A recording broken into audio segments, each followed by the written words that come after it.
Hi, this is Ed, and in just a few minutes, we're going to begin this program. It's all about USA subcultures.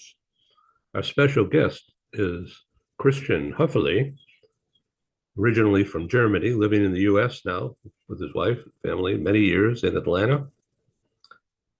Christian is an expert at cross culture and understanding it, and he's done a study and will talk with us about the US subcultures.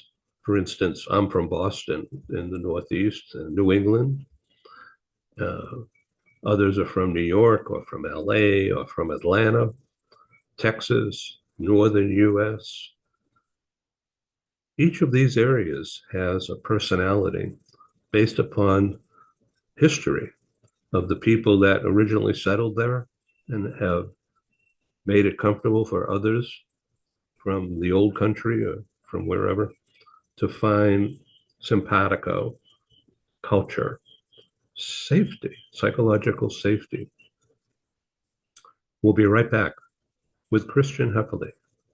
Thank you.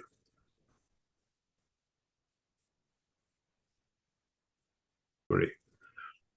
Hi, this is Ed, and I'm here in San Diego, and that is the Coronado Bridge. On one side is, well, they call it an island, but it's really not. Coronado Island sits in the bay, in San Diego Bay. And on the backside, you really can't see, but that's the downtown area where I am right now.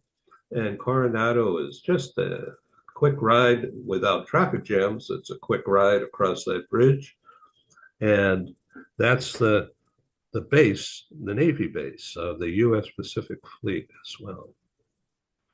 And our special guest today is Christian Höferle. Did I pronounce that right?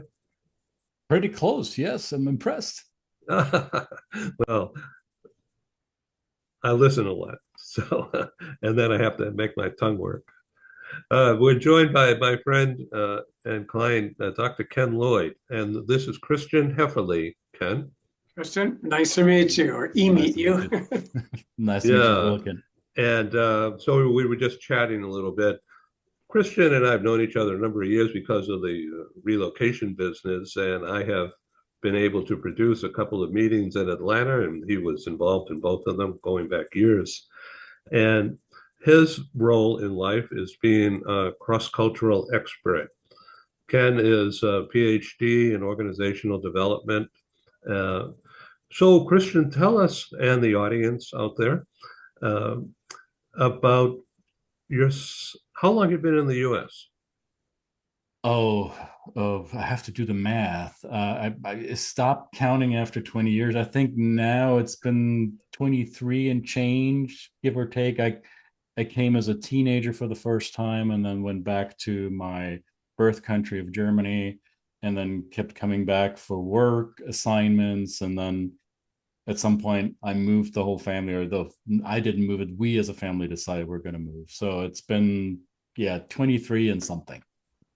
So, have you always been in sole proprietorship as a consultant, a trainer? No, I used to work in a completely different industry. I used to work in media. In my first job out of college was for a publishing company. I was a journalist for a trade magazine. So I worked for in the entertainment industry. Let's put it that way, mainly music. Oh, what kind of music? Well, I worked for the German version of what in the US is known as the Billboard magazine. So Germany has that same thing. It's just not called Billboard. And that's who I wrote for, right? I was a industry analyst, if you will. I didn't write about the music. I wrote about the people who market the music.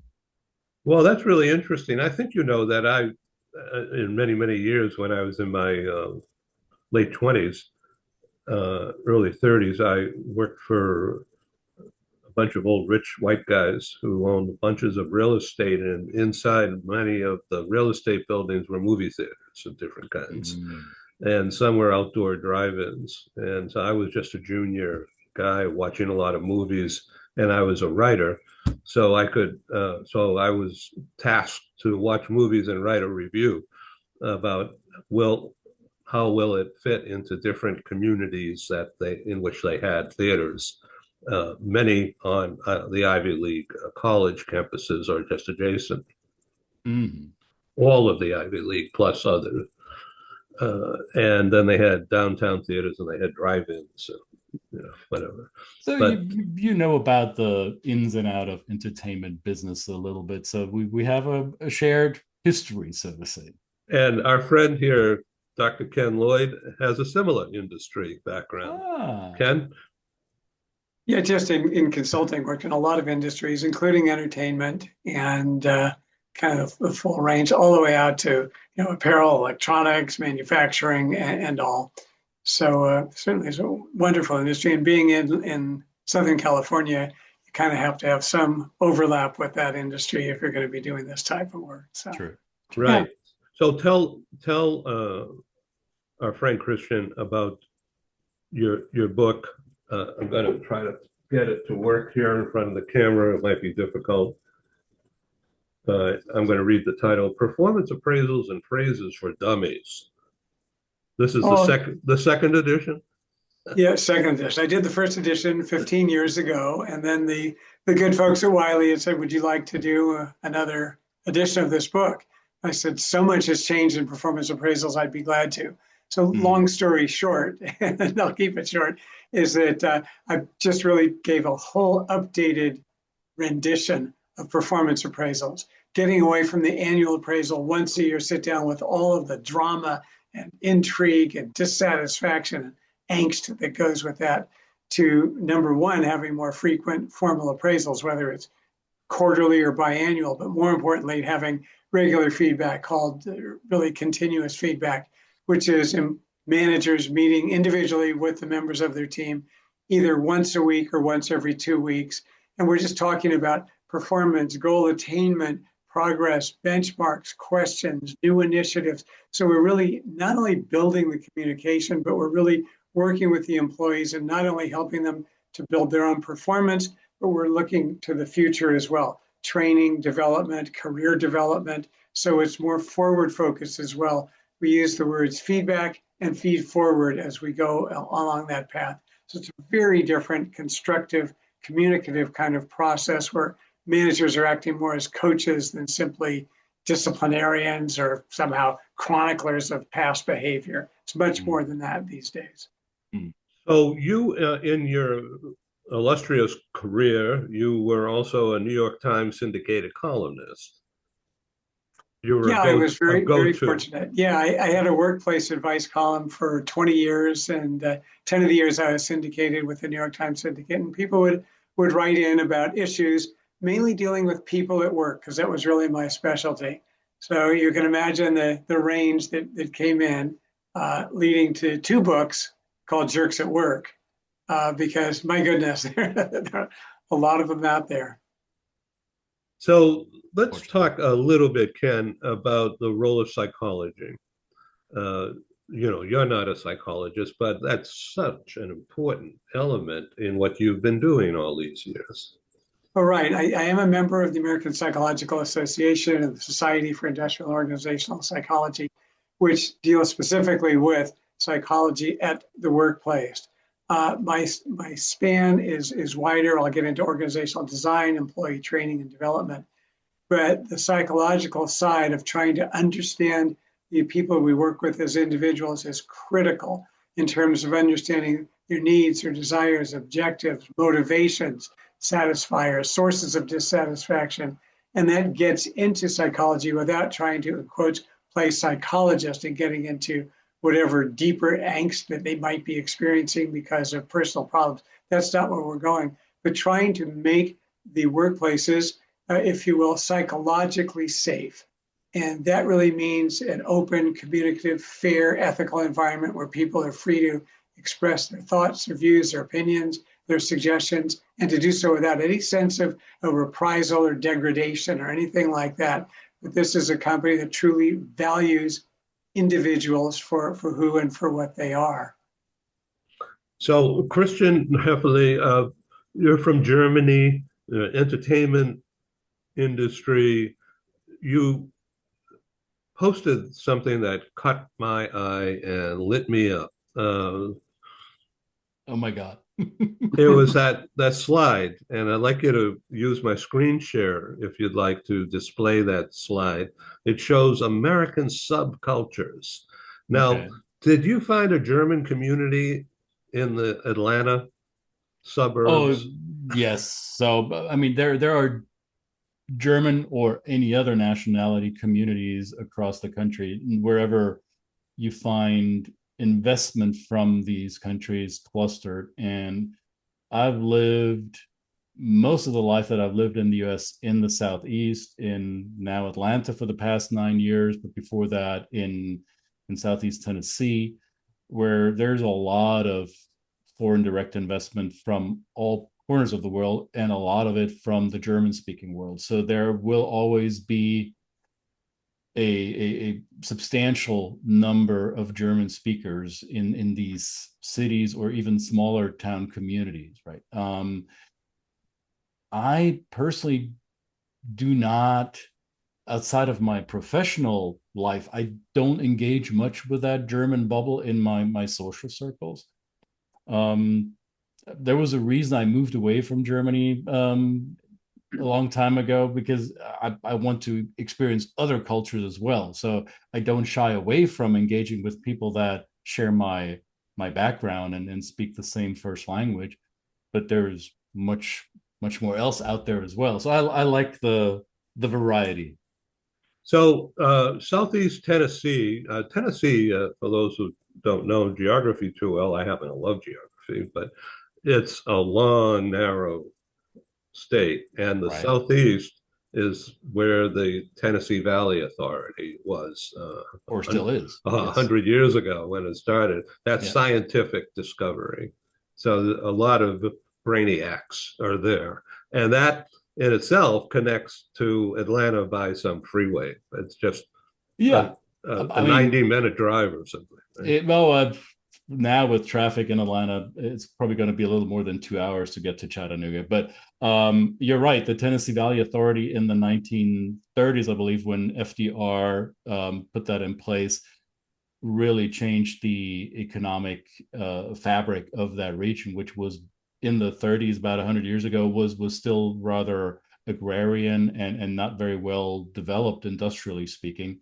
And people, not every household had electricity. And with the establishment of the Tennessee Valley Authority, the Tennessee River and its tributaries were managed, and power generation was established, not only to power the homes of the average American, but also to develop the power necessary for the development of nuclear weapons. So we also have Oak Ridge Laboratory between Nashville and Knoxville in Tennessee, where the Manhattan Project was launched, right? So there's a lot of the brainiacs that you're referring to are probably closer to that Oak Ridge Lab. The Tennessee Valley in itself was not really a hotbed of higher education until it became industrialized. And in the 1990s, especially in the Chattanooga area, where a lot of that Tennessee Valley culture is centered with Knoxville, there's a lot of investment coming from abroad that internationalized a community that up until then was really much basically white and Scotch Irish based immigration, right? And now it's an international corridor between Chattanooga and Knoxville along the western side of the Appalachian Ridge. And you have companies that build cars, that build the or harvest the material, the hyperpure silicone that goes into our solar panels or computer chips. You have AI developing companies. You have logistics, because it's a crossroads for many regions in the Southeast. There's a really a huge international development that happened in the last 20 years in the Tennessee Valley that changed the fabric and the culture and the behaviors in that area. I found that very fascinating experiencing that. Fascinating indeed. So I grew up in Boston. Uh, both sides.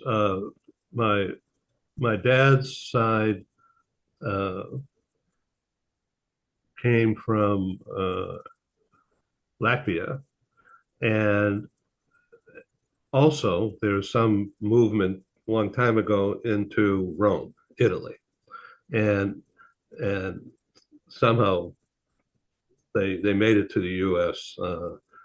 Around 1906 or something like that. Mm. All right.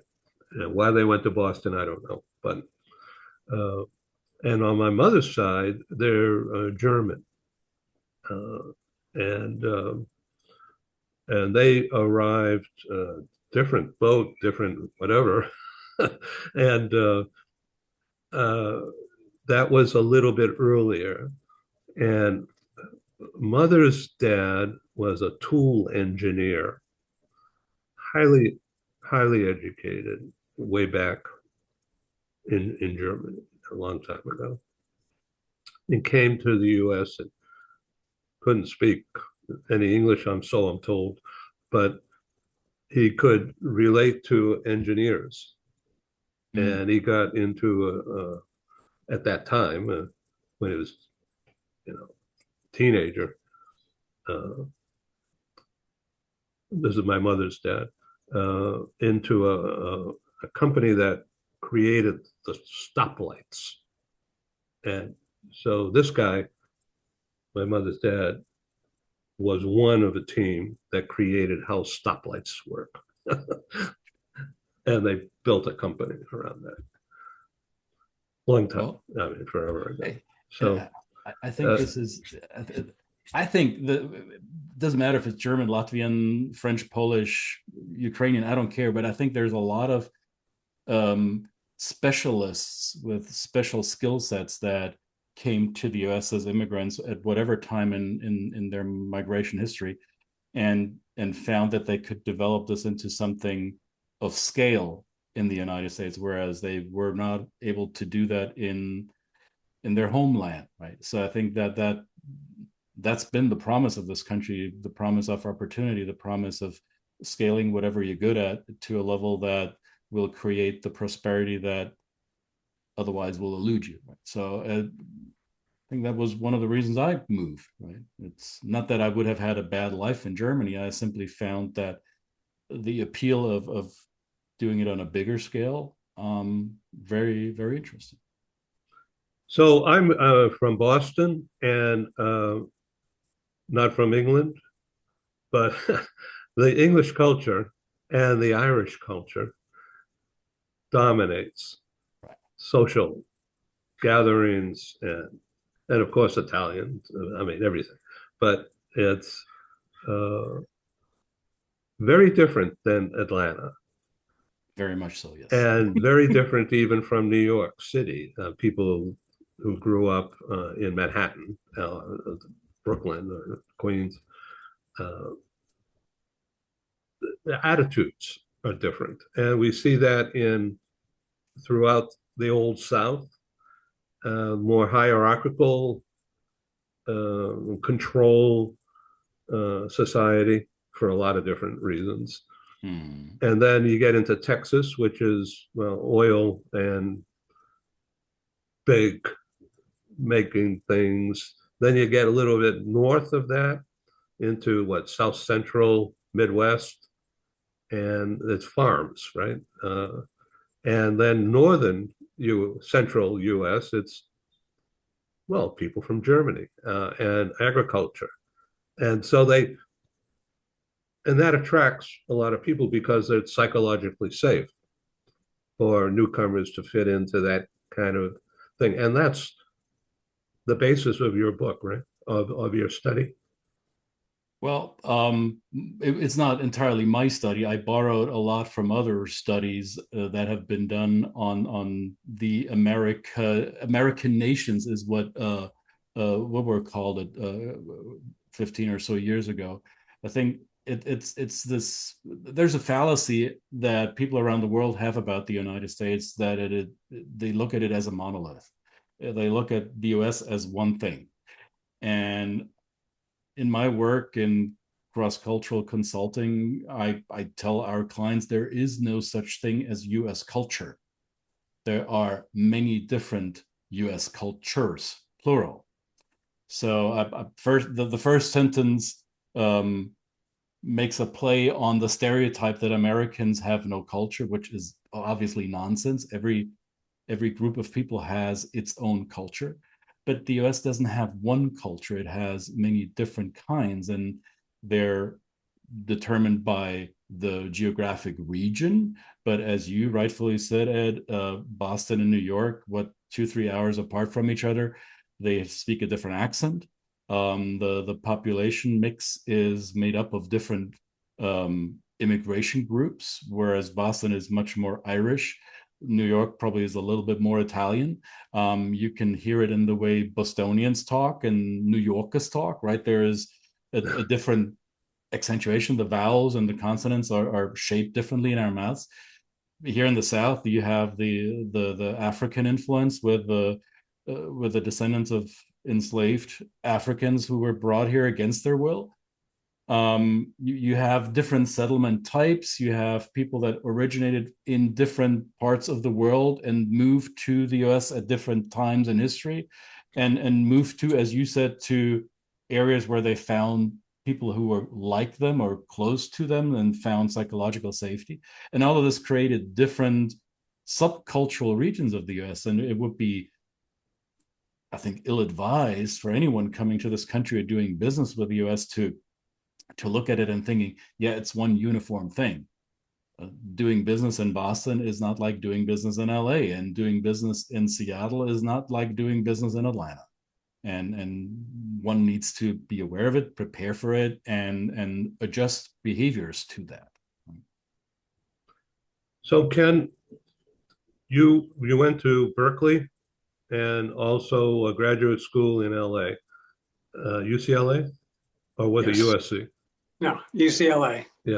Okay. So talk to us about the cultural differences between Berkeley and UCLA.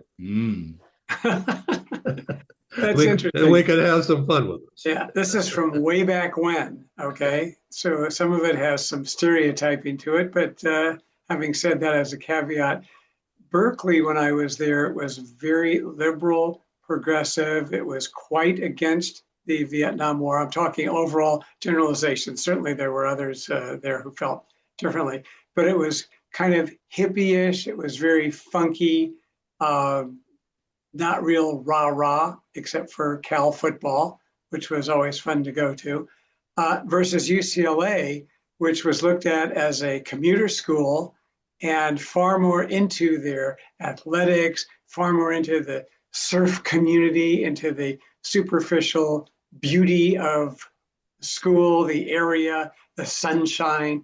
And here at Cal, we're up there in the rain, studying, very liberal. I was a poli-sci major, which was very interesting during that period, versus UCLA, which was just looked at as, frankly, at the time and incorrectly, as less academic. You know, Berkeley, we thought, hey, we go to Cal. This is this big intellectual institution, all stereotyped and frankly, quite inaccurate.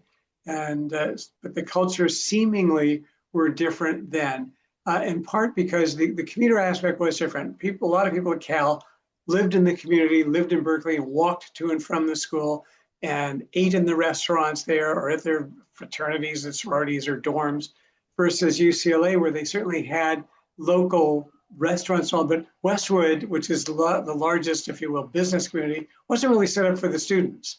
So there was no real student areas. They would come in, they'd commute from different places, taking cars to work. At Berkeley, a lot of us, the vast majority, walked to work. We lived around the campus. That made for a different kind of culture. Yeah, and never heard anything in the press in Boston, where I was raised. I didn't go to college in Boston. I went. I'll get to that in a minute about why I went to a different culture in Massachusetts, into the central south part of the state, which is very, very different than Boston. Anyway, I'm getting lost in my own thoughts here, cross-cultural this and that. Ed, would it Uh, be okay if I shared that map with the different regions? Would that be yeah, that okay? would be just terrific if you could Let use me, my screen share take over. because I think that's the map you were referring to that I shared on Yeah, my LinkedIn post, yeah, right? and yeah, So there was another one also just showed the different sections and colors with the name of the yeah, I mean, there's culture. variations of this out there, but this one here goes really granular. I mean, what you just said about Massachusetts, right? So um, difference between big city Boston or probably an area closer to Connecticut state line or Rhode Island state line, I'm guessing. I don't know Yeah, what's it was just on the border by Sturbridge Village, it was called, which is about 30 miles south of, uh, actually, it was 90 miles west of Boston, right. and very, very rural. It was just absolutely great for me and my uh, psych. I didn't abide by the anti-war stuff, uh, and I was editor of the college paper, and I wrote an article as a sophomore. Uh, the guys who were running the newspaper were seniors, of course, and I wrote an article about the U.S. should bomb Peking at the time. That was during the Vietnam time. And Mm. I didn't want to go to Vietnam. I just wanted the thing over. So I said, just wipe them out, take care of them. And so those guys said, oh, let's give this guy a boost. We don't know who he is, but I certainly like the article, that kind of thing. And that got me noticed. And then I became an editor right away. And then I became the publisher of the college paper as a junior. And then I continued into the senior because that environment, the rural country, farmland, the hills, just beauty was so different from the congestion and the noise and the drugs that were happening in Boston University in particular, which was just down the street from where we were living at the time as a kid. So I couldn't wait to get out of there. I think Anyway, most Americans, if you grew up in this country or lived in this country long enough, you intuitively know these regions. You are aware if you travel the country a little bit, or you moved for college or for work or love or all of the above. You've experienced some level of otherness in those other regions. If you grew up in one part of the country and moved to another one, you realize, oh, they don't talk like us, they don't act like us, or they fight differently, or they love differently, or they eat, pray, whatever differently, right? That's kind of baked into our intuition here in the US. People coming from the outside are very often not aware of this. And the same goes in the other direction. So if Americans deal with India, with China, with any country in Europe, with even in certain South American countries, where in Brazil you go matters, right? It matters whether you go to Recife, to Sao Paulo, or to Porto Alegre, because it's the same country, same language, but different subcultural regions. And too often we look at each other's heritage or each other's national backgrounds through this limiting lens of passport country. There is so much more nuance to it, and I guess that's why that post on LinkedIn got some traction, because people, I guess, resonated with it. Ken? Yeah, a couple of thoughts. First, on the cultures of the universities, I was just thinking at Cal there was the free speech movement that shut down the school, stopped all the classes, and at the same time, students at UCLA went onto the freeway and stopped all the traffic to protest that they weren't in a bowl game that they had wanted to be in. Maybe it was the Rose Bowl, and that was the big difference. It wouldn't have bothered students at Cal, but here they are protesting the war and freedom of speech versus what the NC2A decided on their football games. Mm. Growing up, I saw as a young child huge differences in culture. I grew up in San Francisco, in the city, and we had some family in New Orleans. I remember as an elementary school student, so that's pre-1957, we visited the South, had some family that lived in New Orleans. And I remember the very first time, and we rode public transportation and being on a bus and seeing a section that said colored only, and seeing restrooms at the zoo and other places. I think it was at the zoo, certainly in public places, that said colored only. And I said to my parents, I don't understand. Because growing up in San Francisco, very diverse city, I had friends, students, classmates of all different races and ethnicities. I said, so if I came down here with some of my friends, we'd have to use different bathrooms. They said, yeah. And I said, why? And the answer was, the South is different. So there's your culture. Yeah, I agree. So there's the accent, the wording, and all of that. They speak quite differently and all, but this was a huge cultural difference that immediately sent the message to me, this must be going on all across America with these differences when you go to different places. And you're 100% right, Kristen. There's no single American culture. It really varies by region. And frankly, in some cases, by neighborhood. True. I mean, I live in the city of Atlanta. I live within the city limits, so to say. I'm not a suburban dweller. I don't live in the subpurgatory, as I've referred to it. I like city life, but I didn't always live in a neighborhood like the one I'm in now. In our neighborhood now, with this skin color, I'm definitely the minority, right? I would say 80% of our neighborhood are African American. And when we moved here 9 years ago, not everybody was welcoming us with open arms. There was a lot of puzzled looks and what do the whiteys do here? This is usually not where white people move to. This is where white people move from. And a lot has changed in our part of the city. But you're completely right, Ken. I drive my car for 30 minutes within Atlanta city limits, and the socio-demographic, the ethnic mix will be very different. So if I can remember, that area that you're referring to where you live is, or lived, is near the Carter Center. Yeah, I'm not too far away from that. I'm Right. very close to all these Black memorial sites. I'm close to Morehouse and Spelman colleges. I'm close to other HBCUs. Close to, not too far from the Carter Center. I'm not far from Ebenezer Baptist Church, the church that Martin Luther King Jr. was a pastor in, right? So yes, Black life is all around me. Yeah. Yeah, very interesting. So here we are, Ken and I are in Southern California, about 100 miles apart from each other. But it would take hours to get there. So we meet in the global meeting room here. Nice. But I'm threatening to put on a live in-person meeting again in West LA, in Marina del Rey.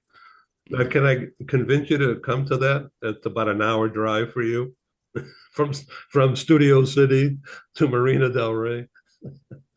Well, let's see. Yeah, an hour drive if you have a meeting at midnight. Yeah. Other than that, yeah, let's see if we can put something together. That'd be great. Okay, no date yet, no sponsors yet. I'm still developing it.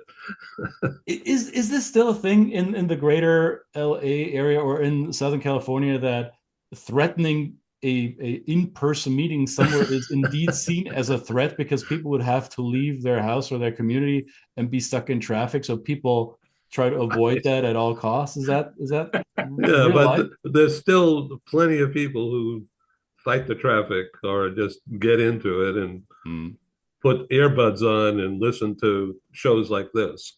Right. Well, it's similar. I mean, I would never compare LA traffic with what's going on in Atlanta, but if if people were to put on a business event in Atlanta, they have to be really strategic about timing and day of week. Because if you want to attract a certain crowd or certain Right. audience, you need to know where are they in the city, how far are they willing to drive, and will they um, take it upon themselves to do that haul to wherever the meeting location is. And I've So I seen, remember because I went to the ERC meetings when they had them often in Atlanta, and they're always in downtown. And not ideal. not ideal, but the people didn't go anywhere. Everybody just flew in, went into the hotel, and that was it. They went to the CNN building, or or the Carter Center. But I went to an Atlanta Braves game in the old stadium, which was right in downtown.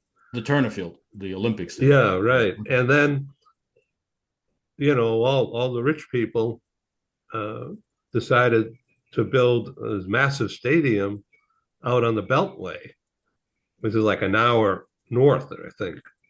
That's where And it is now, yes. and that's where it is now. And the audiences are huge. Yes, they are, and it shifted a gravitational center, right?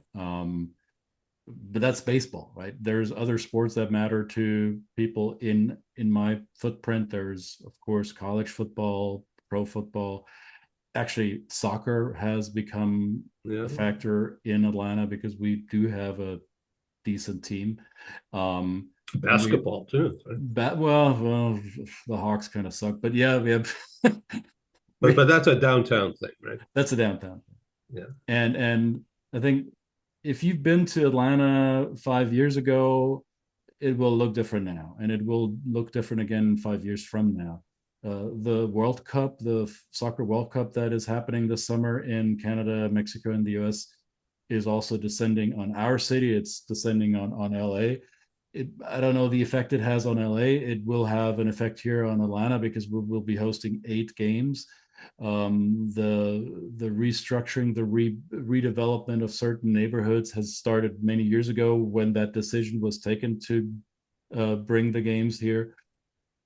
That is changing the mix of a city like Atlanta. What it doesn't change, in my opinion, and I've been here long enough to think have a finger on that pulse, it doesn't change the overall culture of Atlanta being the biggest city in the South. People often neglect a city like Atlanta because it's one of those, yeah, it's got the big airport and that's about it. People know the Atlanta airport and know that there's Coca-Cola and there's Delta Airlines and Home Depot. Okay, great. But there's so much more here, and it's Atlanta is bigger than Miami, technically speaking.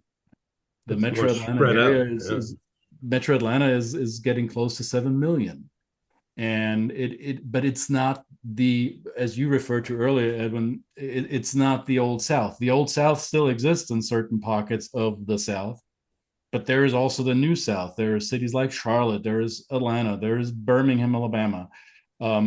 There's Charleston and Savannah, big port cities that are important for international trade and logistics. You have the Research Triangle, Raleigh, Durham in North Carolina. These are And now Nashville. Nashville too. Oh God, I almost forgot Nashville. Yeah. So these are rather progressive cities. Sure, they might be politically not as liberal as other big coastal cities in the U.S., but they're much more progressive than you would give the South credit for. Right? So there, even within the South, you will have this urban-rural divide that you see elsewhere in the country. Fascinating conversation, Christian. Thank you. So, what is going to happen? Will the U.S. split up into, redraw the lines and have new political uh, elections because of the subcultures? Are you asking me? Yeah. I doubt it. I mean, they've tried that before. It didn't go well. It took 4.5 years of civil war, and lots of casualties. I mean, it's a bad comparison, but if you look at the number of people that died during the Civil War and plot that against all Americans that were killed in wars with American participation combined, the casualties of the Civil War are still a bigger number than all the casualties of all the other wars America participated in. So Civil War was a big wound, a self-inflicted wound on a country. I think it's a wound that still has not completely healed. It keeps breaking up and pus keeps coming out. And the country is still trying to heal from it. I'm not sure how long it will take. There's so much generational pain around that, but I would be surprised if the country were to split up because of the divisions we see in the country. I think, and I'm like you, Ken, I majored in political sciences, and I also have a minor in history. So I always take a look at the historic lens. And when I try to explain to our foreign clients, why is the US such a mosaic of different cultures and areas and regions and accents, the origin story that I tell them is the first voyage of the Mayflower in 1620. When the Mayflower came for the first time, it didn't have one group of people on board that wanted to come to the shores of this new world. It had two factions on board because the one group that chartered the boat didn't have enough money, so they kind of needed an Uber rideshare party that goes with them across the Atlantic, right? And on that journey, they realized, oh, we want fundamentally different things. One group was more religiously motivated to leave, and the other were more economically motivated to take on this trip, right? So you had the Jesus people on one side and the work, do people on the other side. And they realized, well, we're here for different reasons. And in the beginning, they thought we're going to do our separate thing when we get there.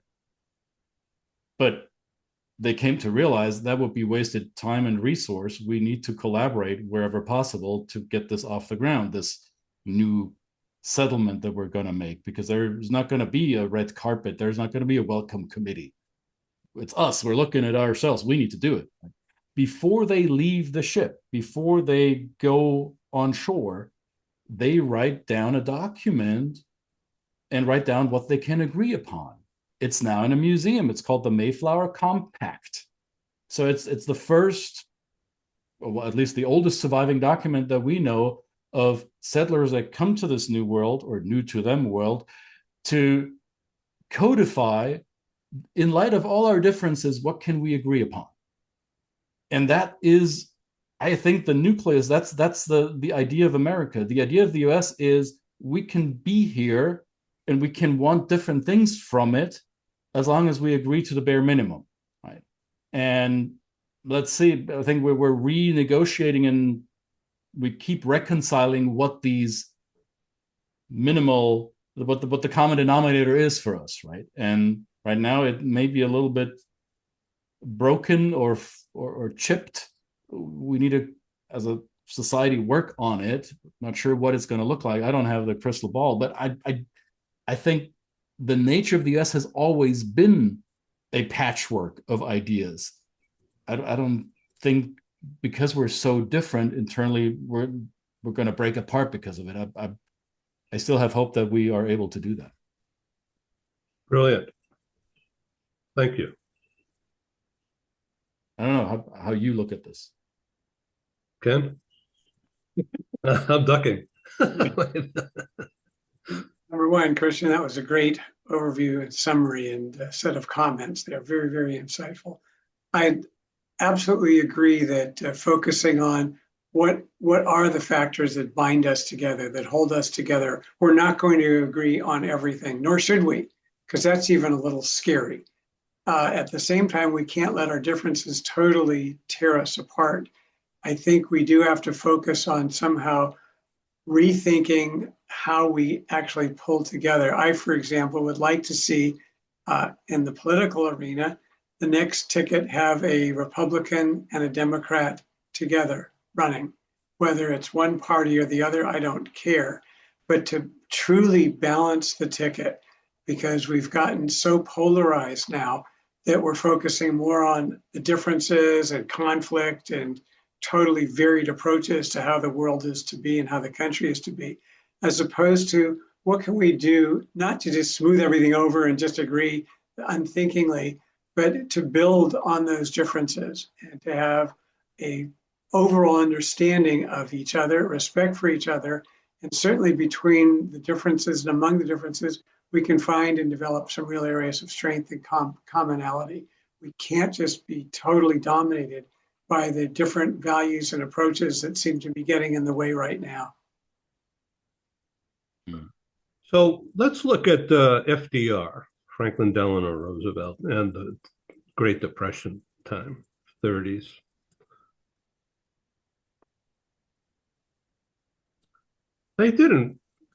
US didn't become socialistic, but there was a need at the time to change things and take care of people, take care of the population, and to do new things.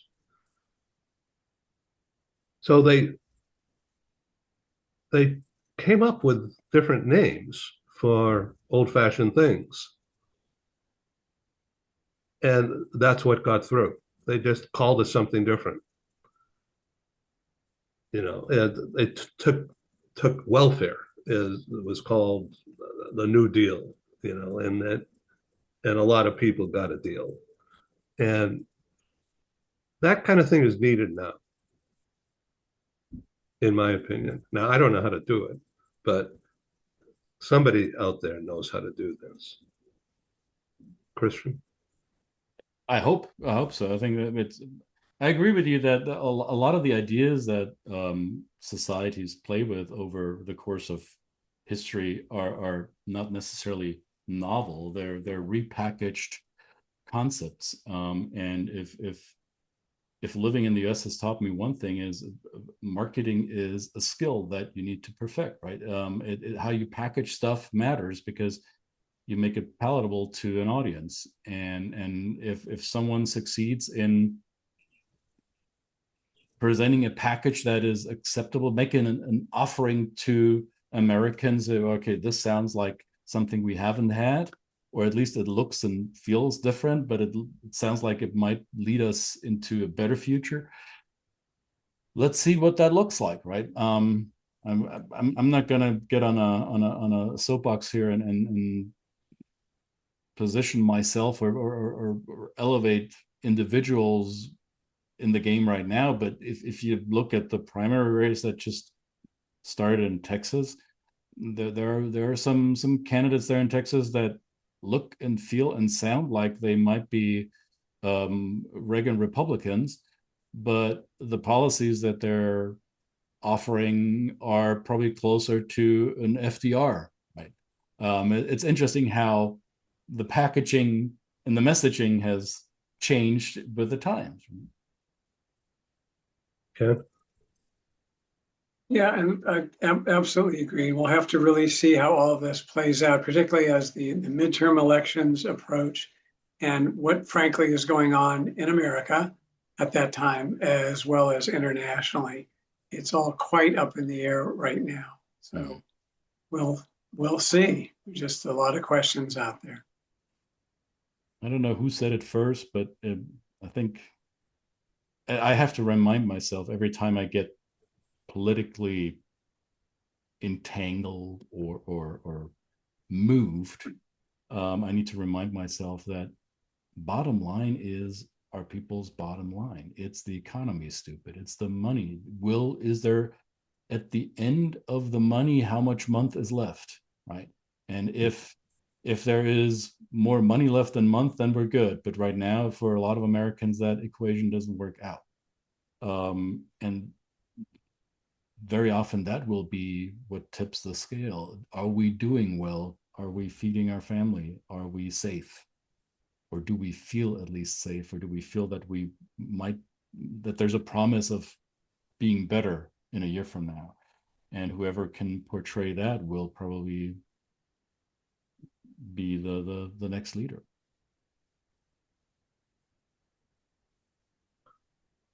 Thank you, Christian Höferle. What is your website? My website is theculturemastery.com. So it's with an article, because it had to be, the culture mastery, one word, no dots or dashes or hyphens, .com, theculturemastery.com. Ken, what is your website? It is www.jerksatwork.com. Jerks at work. I got to go there and see that. I want to see how you portray that. Is there a picture of me there? Well, I tell my friends, athletes write about athletics, scholars write about scholarship, historians write about history. Who writes about jerks? So, oh, okay. Oops. Oops. All right. Yeah. Christian, this is a terrific presentation today. I look forward to going out to your website and learning more. I think you have some just great insights about culture, and these days in particular, it's so important. So thank you for sharing your thoughts. Well, thank you for sharing yours. I love to be in good company. Let's do it again. Thanks, Ed. Thank you all. Oh, my website is globalbusinessnews.net. There we go. It's free. That's good. Adios. Take care. Be well, everybody. Thank you. Happy Au Friday. revoir. I'm trying to think of other cultures to talk about here, but I can't. I'd say auf Wiedersehen. Oh, that's it. Hasta That's it. pronto. Ciao. Take care.